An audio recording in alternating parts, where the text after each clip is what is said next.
difficult when you work for the mainstream media, you know, particularly when your brand, as they say, is based on public perception and whether, of course, you are warm, kind and seem generous to the public. These two particular individuals were seen as that until this particular incident regarding, of course, our late and wonderful monarch of 70 years, Queen Elizabeth II. You'll remember it, of course, but now things sadly are escalating. As ever, let me explain. Hi, good morning, Neil Sean here in the very heart of London. Nice to have your company today, and lovely to see you, one and all brand new subscribers. We just keep rising and rising. Can't thank you enough, but of course I'm glad that you like the content too.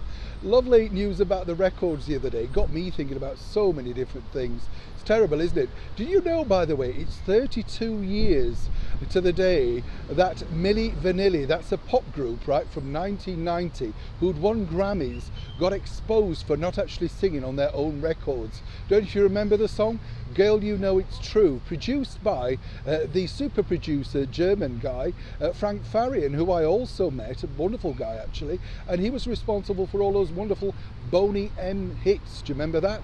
Daddy Cool, Rasputin, you know.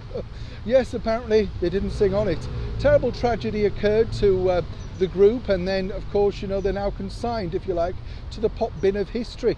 Hard to believe it's that long ago, but it is. 32 years. Back as ever to your breaking news story of the day. This all centres upon really two people that should have known better. We told you about them before. We're talking, of course, about Holly Willoughby and Philip Schofield, who were accused of queue jumping to go and see lying in state our wonderful monarch, Queen Elizabeth II. Now, their story was this, and this was ITV's story too, that they were working journalists and were there to make a piece to camera. Now, we've never seen any piece to camera other than a bit of iPhone footage, but as ever, it was the greater British public that spotted the fact that they were, you know, bypassing these lengthy queues. Let's not forget thousands and thousands of people queued to pay their respects to our late monarch, including many, many famous people, but possibly the one that you'll remember is the superstar footballer David Beckham. They didn't bother to do this, of course. Holly and Philip decided to use their press pass, or indeed, you know, a way of getting through. Not in their own names, of course, because according to Philip, they didn't want to put their own personal email addresses down. Hope you're keeping up. This week, earlier this week, should I say, they were doorstepped to find out whether they still feel that they should have apologised to the greater British public about what they did. Now, as I say, their particular brand is about wholesomeness, kindness and connecting with their bigger daytime TV audience. Directly from Philip, he said, I've got nothing to apologise for. I don't really understand why you're asking me these questions. You're a little bit late with the story, mate.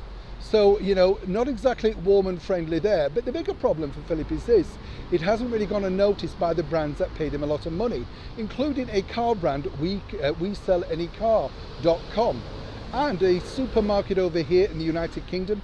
Waitrose have declined the offer to continue selling his own personal brand of wine. Apparently it didn't get many glowing reviews. Now, also on top of all of that, earlier this week, an award at the TV Choice Awards, which normally would have gone directly to the hit TV programme this morning, was for the first time in many years bypassed. Is this the start of many things to come? So far, as we've told you before, ITV seem very keen to stick alongside Holly and Phil, even though the public perception is that they did the wrong thing. Now, personally, I feel that if they've just been honest and said, we wanted to go, we didn't have the time to queue, we had this wonderful privilege to go and do that, people would have forgiven them. But by the continued seemingly and allegedly lying about the reasons why they went, the piece that they recorded that we've never seen, and the public seeing them going in a very private door to do this particular mark of respect, just makes the whole matter worse.